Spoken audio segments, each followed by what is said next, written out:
Hey everybody, it's me, John Ward, and I'm doing a out of the theater in my car review. I just got done watching Greenland 2, Migration, and I gotta tell you, I really enjoyed it. I'm a big fan of the first film. Both movies have, Gerald Butler in them, and I think that this was a good sequel to the first film. Big fan of the first movie. I love End of the World films. I'm also a huge fan of, what I call aftermath movies.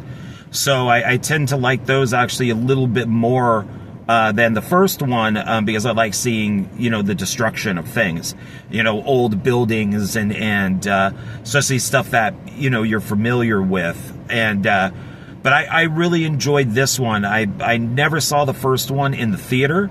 And it took me a while, but then when I heard that they were making part 2, I did watch part 1, watched it streaming, and really enjoyed it. And so this went right onto the calendar to see, and today was my first day of really being able to see it. And the theater was empty except for one other person, and maybe she wanted company, but she kind of sat like right behind me, which was fine. It was an older woman. When the movie got done, I did ask her, since we're the only two people there, I said, did you enjoy it? And she said that she liked the first one better. And I said, yeah, I mean, the first one is really good. I said, I like an aftermath movie. And she's like, well, what do you mean? And I explained to her what I meant, end of the world, buildings being destroyed, that we're just seeing the aftermath of the destruction. She's like, oh, okay. And we had a little 1 minute conversation about it, but she seemed to enjoy it. A nice person. But this one is it takes place 5 years after the first movie. And it's kind of weird is that it almost seems like there should be a film in between these two. Like this should almost be maybe a part 3. I'm going to get into some spoilers, but I'm not going to ultimately tell the ending of the movie. They tell us, Gerald Butler tells us in this narration that, like at the end of the first film, they go outside. They're inside a bunker, and they go outside, and they try to make, a new world, but the weather, earthquakes, all that type of stuff, radiation, they can't do it. So they have to go back into the bunker, and then it's 5 years later.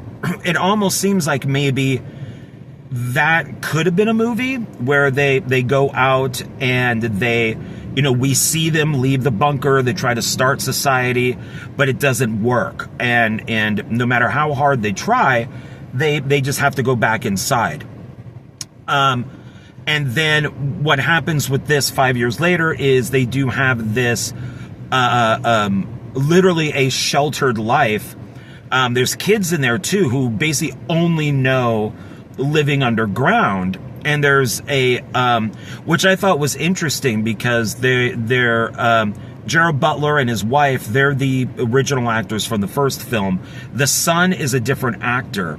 Which didn't bother me at all. You couldn't really even tell. But it's of just realizing that this kid who's he's now 5 years older than what he was in the first film, literally have had only a sheltered life.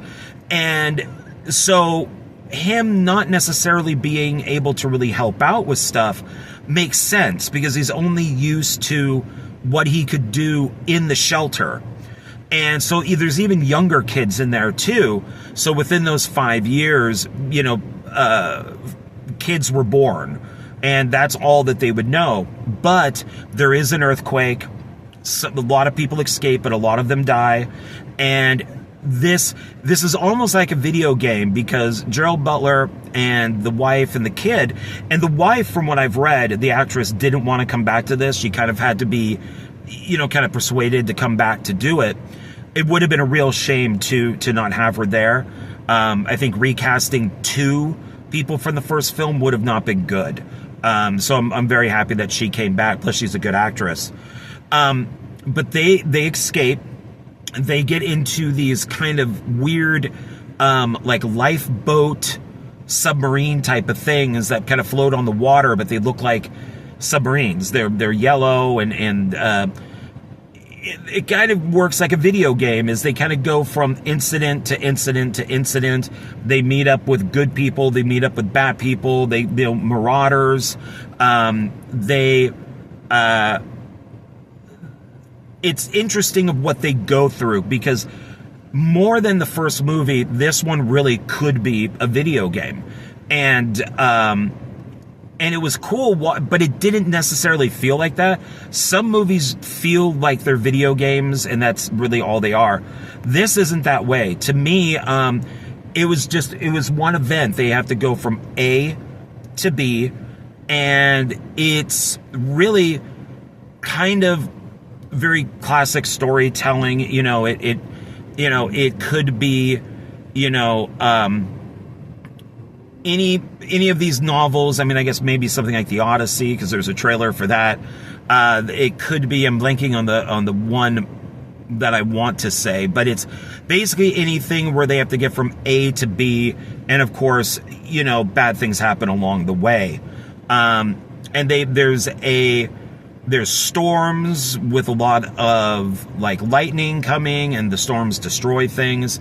There's a good mountain scene where they have to get over like a rope bridge, and then they have to crawl along some ladders. It's a whole area where there used to be like a lot of water, like an ocean, and it's just gone. Now it's just like all like dirt and sand. That was a good sequence. And what was one thing that I definitely liked about this, that the sun is changing on me, is man did not do this. This was something where it wasn't, humans, let's say. It was this, I guess like a comet or a meteorite. Sometimes I don't remember what the difference is, that breaks apart and it hits Earth and basically destroys Earth. Like we have nothing to do with this, and it's kind of the opposite of the movie Armageddon, where it just hits, and destroys everything. So I'm glad that it wasn't people have destroyed the planet, that's why it's this way.